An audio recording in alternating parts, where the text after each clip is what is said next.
नमस्कार दोस्तों, मेरा नाम है नवीन कुमार। एक बार आपका पुनः स्वागत है हिंदी एस्पिरेंट में। आज संविधान का, पॉलिटी का पूरा सबसे अच्छा और सबसे कह सकते हैं कि महत्वपूर्ण, सबसे इंपॉर्टेंट टॉपिक फंडामेंटल राइट, मूल अधिकार। तो सवाल है कि मूल अधिकार क्या है। तो सबसे पहले ये जानेंगे कि अधिकार क्या है, फिर मूल अधिकार क्या है, संवैधानिक अधिकार क्या होता है भैया, विधिक अधिकार क्या है, अच्छा मानवाधिकार क्या है। ये सब सारी चीज़ें हम लोग डिस्कस करेंगे ही। इसके अलावा हम लोग यह भी डिस्कस करेंगे कि संविधान के किस भाग में है, अनुच्छेद क्या रिलेट करता है इससे, या फिर संविधान में कहाँ से यह ग्रहण किया गया, ये फंडामेंटल राइट, ठीक ना।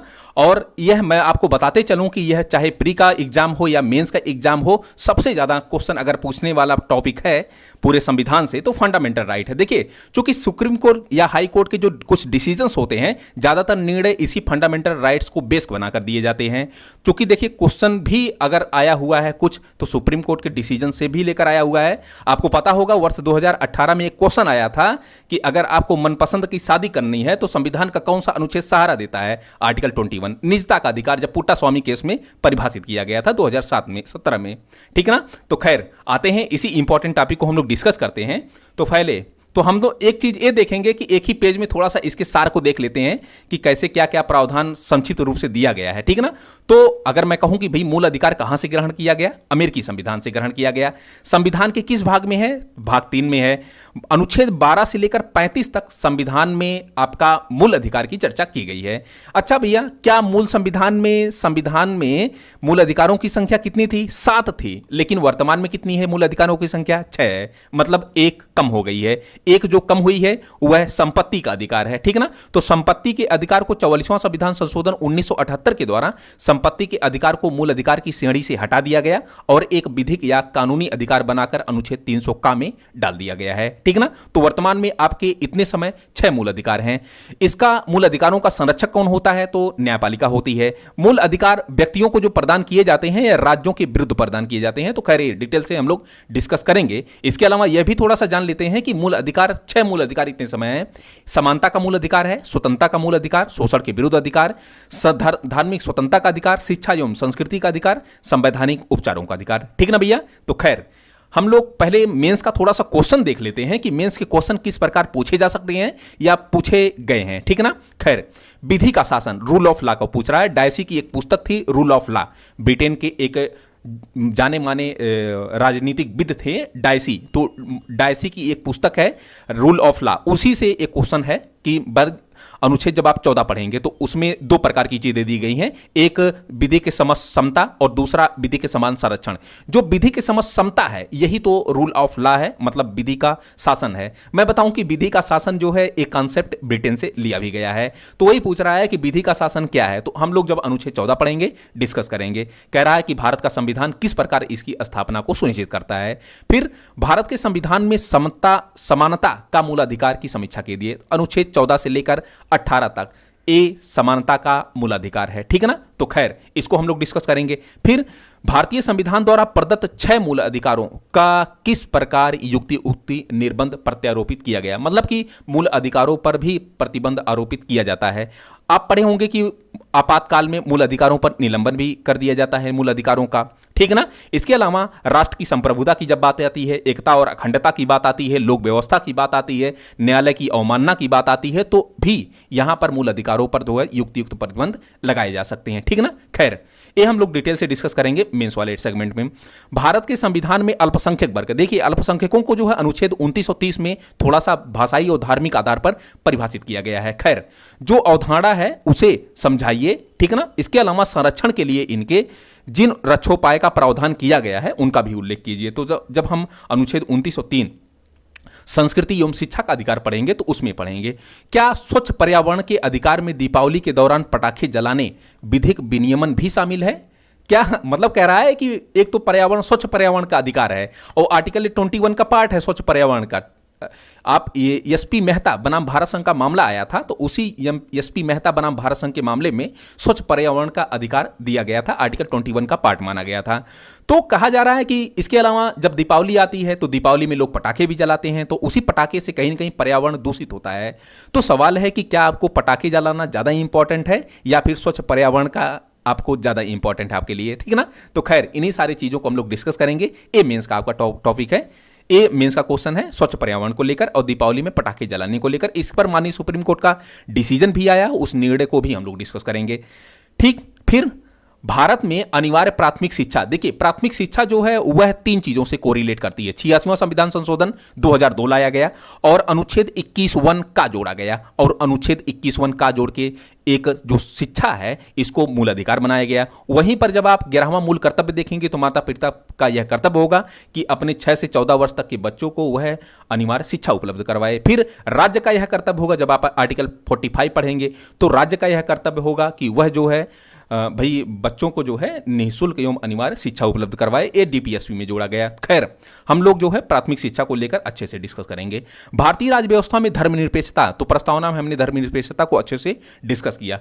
ना सिर्फ धर्मनिरपेक्षता बल्कि धर्मनिरपेक्षता और पंथ निरपेक्षता दोनों में अच्छे से डिटेल से डिस्कस किया है। तो कहा जा रहा है कि धर्मनिरपेक्ष भावना भारत में अल्पसंख्यकों की स्थिति का विवेचन कीजिए। तो अल्पसंख्यक हिंदू को छोड़कर बाकी जितने भी संप्रदाय होंगे सारे अल्पसंख्यक होंगे। तो धर्मनिरपेक्षता और अल्पसंख्यक को लेकर पूछा गया है, इसको डिस्कस किया जाएगा।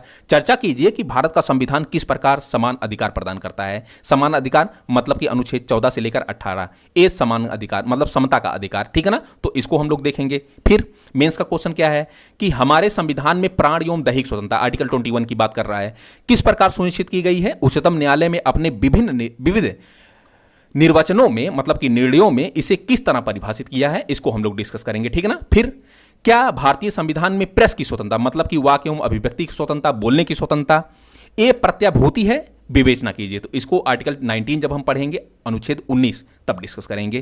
क्या आप वाक एवं अभिव्यक्ति की स्वतंत्रता की संकल्पना क्या समझते हैं।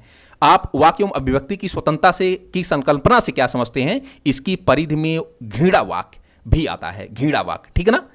तो खैर भारत में फिल्में अभिव्यक्ति के अन्य रूपों में तनिक भिन्न क्यों हैं, चर्चा कीजिए। तो आर्टिकल जब 19 पढ़ेंगे तब इसको पढ़ेंगे।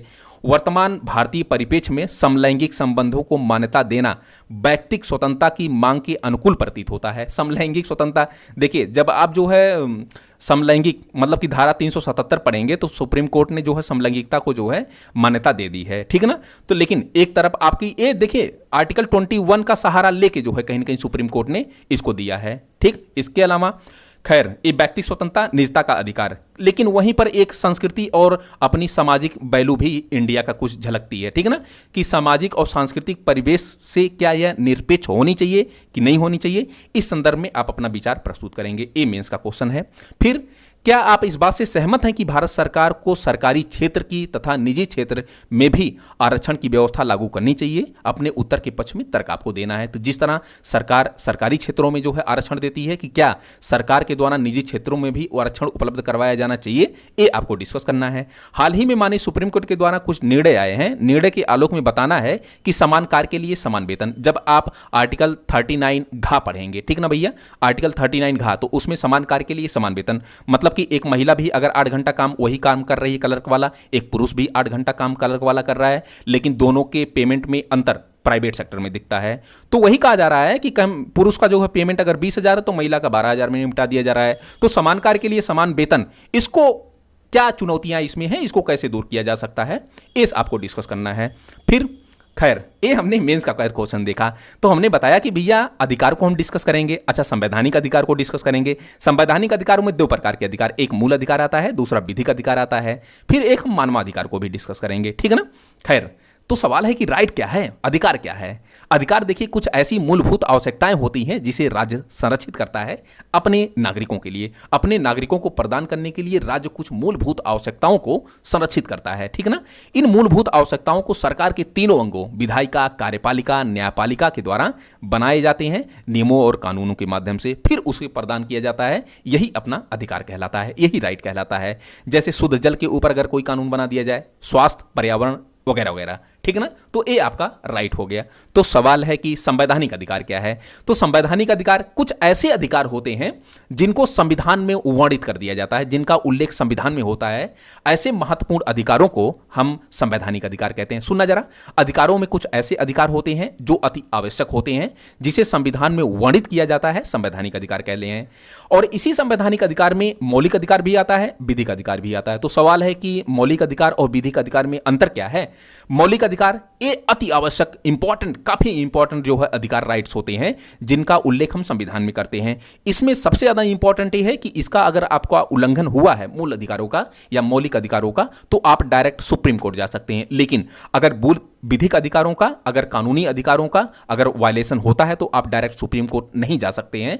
यह आपको निचली अदालतों में इसका मैटर लेकर जाना पड़ेगा। इसी को हम विधिक अधिकार कहते हैं, ठीक ना।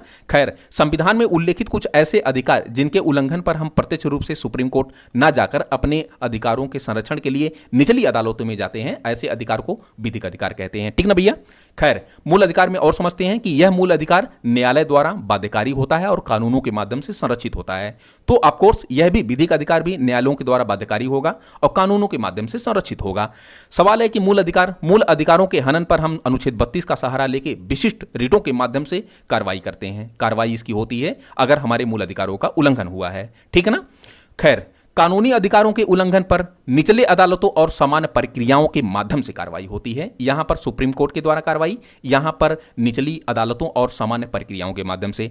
मौलिक अधिकारों में परिवर्तन के लिए संविधान संशोधन का सहारा लिया जाता है, लेकिन इसमें जो परिवर्तन होता है यह विधायिका द्वारा सामान्य कानूनों के माध्यम से इसको परिवर्तित कर दिया जाता है, ठीक है ना। खैर, मूल अधिकार और विधिक अधिकार में आप अंतर स्पष्ट कर पा रहे होंगे।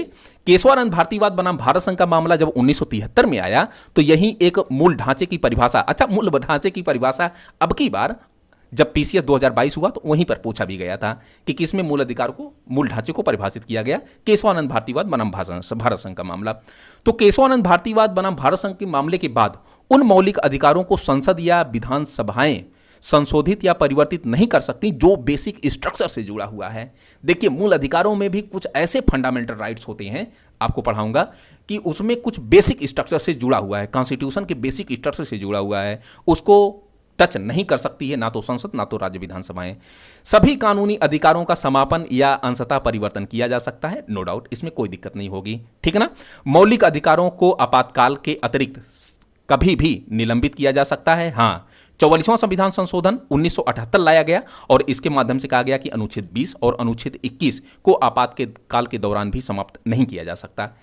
कुछ ऐसे संसदीय प्रक्रियाओं के माध्यम से बने कानून होते हैं या कानून हैं जो कानूनी अधिकार प्रदान जिसके माध्यम से कानूनी अधिकार प्रदान किया गया। हालांकि संविधान में उल्लेखित यह नहीं है, मतलब कि कह रहा है कि संसदीय प्रक्रियाओं के माध्यम से कुछ कानूनी अधिकार तो बनाए गए हैं लेकिन संविधान में इनका उल्लेख नहीं है, जैसे उपभोक्ता संरक्षण अधिनियम 2019, नागरिकता अधिनियम 1955, पर्यावरण संरक्षण अधिनियम 1986 या वन्य जीव संरक्षण अधिनियम 1972 जैसे तमाम प्रकार के कानून हैं, ठीक ना। इनका तो उल्लेख नहीं है, लेकिन अगर इनका उल्लंघन होता है तो हम निचली अदालतों में जाते हैं और फिर यह यदि फंडामेंटल राइट या आधारभूत संरचना से जुड़ा हुआ प्रश्न होता है तो इसको सुप्रीम कोर्ट या हाई कोर्ट में लेकर चले जाते हैं, ठीक ना भैया। तो खैर, ये आपने थोड़ा सा अंतर स्पष्ट किया। तो सवाल है कि मानवाधिकार क्या होता है। तो मानवाधिकार द्वितीय विश्व युद्ध के पश्चात संयुक्त राष्ट्र ने 1948 में व्यक्तियों को जीवन जीने के लिए कुछ आवश्यक मूलभूत आवश्यकताओं को सूचीबद्ध किया। द्वितीय विश्व युद्ध के बाद चूंकि देखिए मानवाधिकार की काफी ज्यादा हानि हुई, ऐसे में संयुक्त राष्ट्र संघ आगे आया और कुछ मूलभूत आवश्यकताओं को सूचीबद्ध किया, जिसे कहा कि इसको पूरे विश्व के नागरिकों को प्रदान करना चाहिए हर एक राष्ट्र के द्वारा। तो बाद में फिर जब भी सुप्रीम कोर्ट में कोई मामला जाता है मानवाधिकार से संबंधित तो सुप्रीम कोर्ट उसकी जांच करता है और उसको परिभाषित करता है कि कहीं यह मानवाधिकार का जो मामला है यह कहीं नागरिकों के मूल अधिकार से तो नहीं जुड़ा हुआ है। यदि मूल अधिकार की श्रेणी में आता है तो वह जो है उसकी सुनवाई करेगा। खैर, मूल अधिकार और विधिक अधिकार दोनों के मध्य क्या अंतर है, उदाहरण के माध्यम से समझाइए। तो ये आपका पूरा वीडियो हमने केवल का केवल अधिकारों, संवैधानिक अधिकारों, मूल अधिकारों, विधिक अधिकारों पर लिया। कल हम राज्य की परिभाषा को डिस्कस करेंगे। आज के लिए इतना ही। Thank you so much watching for this video.